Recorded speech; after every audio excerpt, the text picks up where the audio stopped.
নমস্কার। বিএড ডিগ্রিধারী প্রাথমিক শিক্ষকদের চাকরি বাতিল মামলায় রায়দান স্থগিত।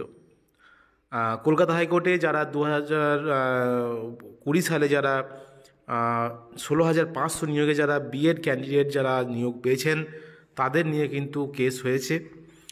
সম্প্রতি সুপ্রিম কোর্ট এক নির্দেশে স্পষ্ট করেছে যে প্রাথমিক স্তরের শিক্ষকতায় ক্ষেত্রে বিএড ডিগ্রি বৈধ নয়। এই স্তরের পড়ুয়াদের শিক্ষাদানের জন্য ডিএলএড ডিগ্রি জরুরি।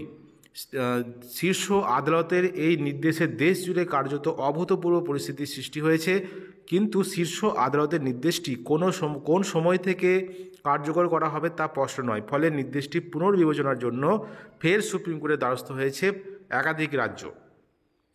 এই নির্দেশের সূত্রে বিএড ডিগ্রিধারী প্রাথমিক শিক্ষকদের চাকরি বাতিলের দাবিও মামলা দায়ের হয়েছে হাইকোর্টে। শুক্রবার সেই মামলার শুনানি শেষে রায়দান স্থগিত রেখেছে বিচারপতি অমৃতা সিনহার সিঙ্গেল বেঞ্চ।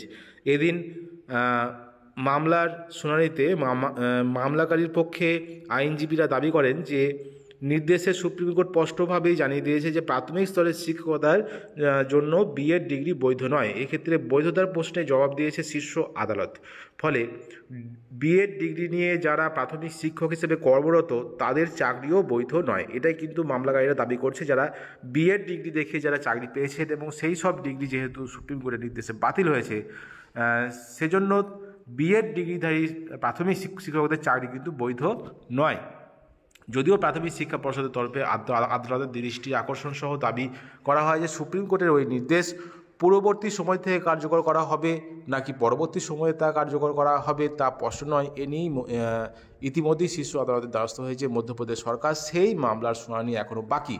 ফলে এ রাজ্যে এখনই এই বিষয়ে সিদ্ধান্ত নিতে পারে না হাইকোর্ট, মামলাটি স্থগিত রাখা হোক, এটাই কিন্তু কলকাতা হাইকোর্ট জানিয়েছে। কিন্তু উভয় পক্ষের বক্তব্য শোনার পর বিচারপতি সিনহা পর্ষদের আবেদন খারিজ করে মামলাটির রায়দান স্থগিত রেখেছেন। অর্থাৎ যারা 16,500 রিক্রুটমেন্টে যারা প্রাথমিক শিক্ষক হয়েছেন এবং যেসব বিএড ক্যান্ডিডেট প্রাথমিক শিক্ষক হয়েছেন তাদেরকে নিয়ে কিন্তু প্রশ্ন থেকেই যাচ্ছে যে কি হতে পারে তাদের নিয়ে, তাদের চাকরি থাকবে কি থাকবে না, সে নিয়ে কিন্তু এই কেস এবং এই কেসের রায়দান স্থগিত রাখা হয়েছে এবং পরবর্তী কোনো এক সময় কিন্তু রায়দান বেরিয়ে যাবে। সুতরাং রায় বেরিয়ে যাবে। সুতরাং এই যে বিষয়ে যে বিএডের বিষয় নিয়ে যে কেস, যেহেতু সুপ্রিম কোর্টের নির্দেশে বিএড ডিগ্রিধারীরা প্রাথমিক শিক্ষক নিয়োগে অংশগ্রহণ করতে পারবে না, শুধুমাত্র ডিএলএডরাই কিন্তু প্রাথমিক শিক্ষক নিয়োগে অংশগ্রহণ করতে পারবে এবং সেখানে শিক্ষকতা করতে পারবে, সেহেতু বিএড ডিগ্রিধারী প্রাথমিক শিক্ষকদের নিয়ে কিন্তু কেসটা হয়েছে।